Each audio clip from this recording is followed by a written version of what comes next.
파리 리뷰 인터뷰 1. 작가란 무엇인가? 소설가들의 소설가를 인터뷰하다. 어니스트 해밍웨이. 해밍웨이와의 인터뷰. 조지 플림턴.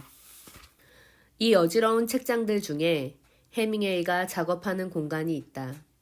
그곳은 그의 침대에서 1m 정도 떨어져 동쪽 창가 벽에 기대어 놓은 책장 위이다. 이 비좁은 공간의 한쪽엔 책이 쌓여 있고 다른 쪽엔 신문으로 덮어놓은 종이와 원고와 팸플릿 더미가 쌓여 있다. 책꽂이 위에는 타자기, 나무로 만든 독서대와 대여섯 개의 연필, 동쪽 창으로 바람이 불어 들어올 때 종이가 날리지 않도록 구리 한 덩이를 놓을 만큼의 공간만 남아있다. 해밍웨이는 서서 글을 쓰는데 이건 그가 처음부터 갖고 있던 글 쓰는 습관이다.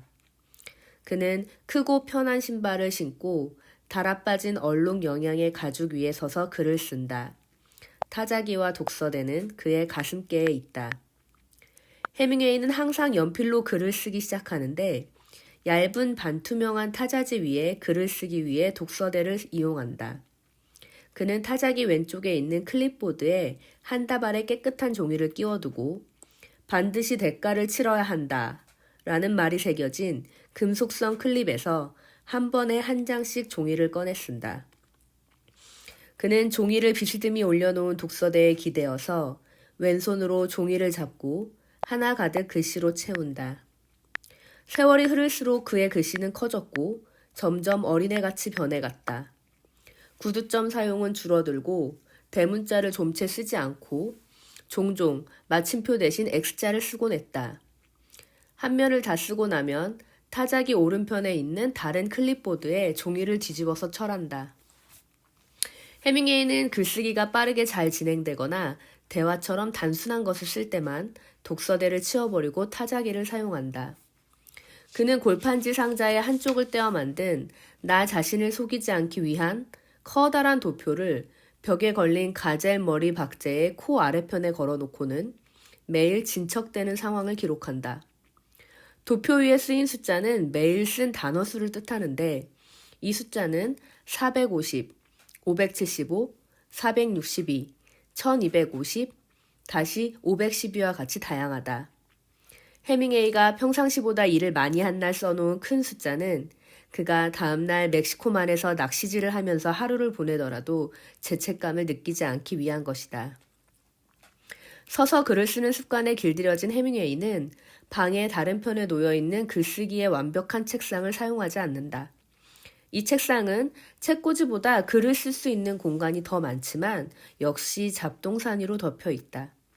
편지 무더기, 브로드웨이의 나이트클럽에서 파는 것과 같은 봉제 사자 인형, 육식동물의 이빨이 가득 들어있는 작은 삼배자루, 탄피, 구두주걱, 나란히 줄지어 세워놓은 나무로 만든 사자, 코풀소, 2마리의 얼룩말, 흙 멧돼지 조각상들과 책들이다.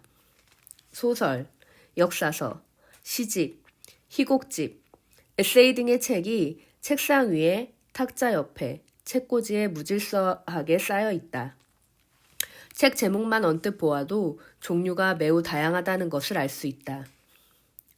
해밍웨이가 작업하는 공간에 설 때 그의 무릎이 닿는 책꽂이에는 버지니아 울프의 보통의 독자, 벤 에임스 윌리엄스의 난인 집, 빨치산 독본, 찰스 A. 비어드의 국가, 타르의 나폴레옹의 러시아 침략, 패기 우드의 젊게 보이는 법, 엘든 브룩스의 셰익스피어와 염색공의 손, 볼드윈의 아프리카에서 사냥하기, 엘리엇의 시 전집과 리틀 비콘 전투에서 패배한 커스터 장군에 관련한 2권의 책이 꽂혀 있다.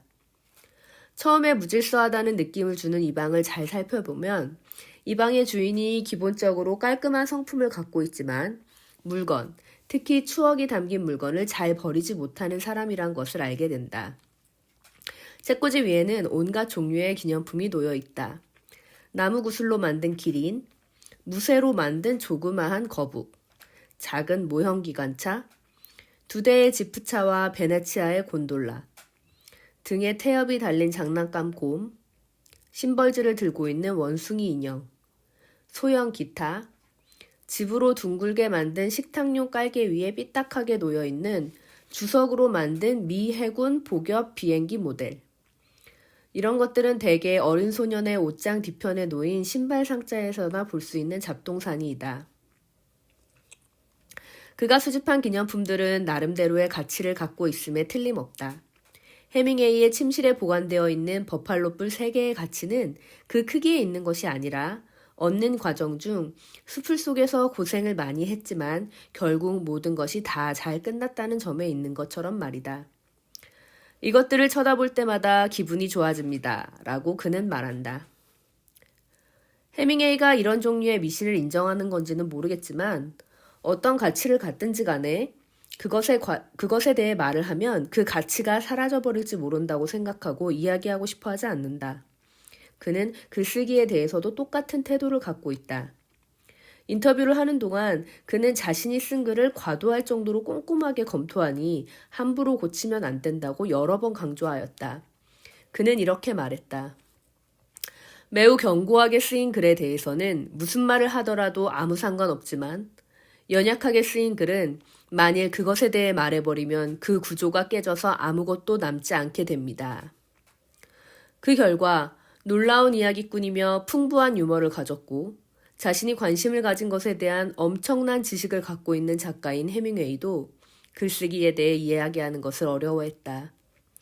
그가 글쓰기란 주제에 대해 생각이 없었기 때문이 아니다. 그 주제는 말로 표현되어서는 안 된다고 생각하거나 그 주제에 관한 질문을 받으면 그가 좋아하는 표현의 하나를 쓰자면 거의 말을 분명하게 못할 지경에 이르도록 두렵기 때문이다. 그는 이 인터뷰의 많은 대답이 자신의 독서대에서 이루어지길 원했다. 종종 성마른 느낌을 주는 그의 대답은 글쓰기는 끝날 때까지 어느 누구도 지켜볼 필요가 없는 개인적이고 외로운 작업이라는 생각과 맥락을 같이 한다. 해밍웨이의 예술에 바쳐진 이 헌신은 그가 사납게 날뛰거나 태평하거나 세상을 떠돈다는 통속적인 생각과 다른 모습을 보여줄 수도 있을 것이다. 사실 해밍웨이는 분명히 인생을 즐기지만 자신이 하는 모든 일에 똑같이 전념한다. 이 사실은 그가 근본적으로 심각할 뿐만 아니라 분명하지 않은 것, 부정한 것, 거짓인 것, 불완전한 것에 대한 두려움을 가지고 있다는 것을 잘 보여준다. 그가 예술에 전념하고 있다는 것은 노란색 타일이 깔린 침실에서 가장 분명하게 드러난다. 아침 일찍 일어난 해밍웨이는 매우 집중하며 자신의 독서대 앞에 선다. 그리고 꼼짝 않고 서서 일하면서 이쪽 발에서 저쪽 발로 무게중심을 바꾸기 위해서만 약간 움직일 뿐이다. 작업이 잘 진행될 때는 흥분한 아이처럼 땀을 뻘뻘 흘리기도 하고 예술적 기운이 잠시 사라지면 초조해하고 비참해하기도 한다. 스스로 부과한 규율의 노예가 되어 정오 무렵까지 계속 작업을 한다. 정오가 되면 옹이가 많은 지팡이를 들고 집을 나서서 수영장으로 향한다. 그리고 매일 800m 정도 수영을 한다.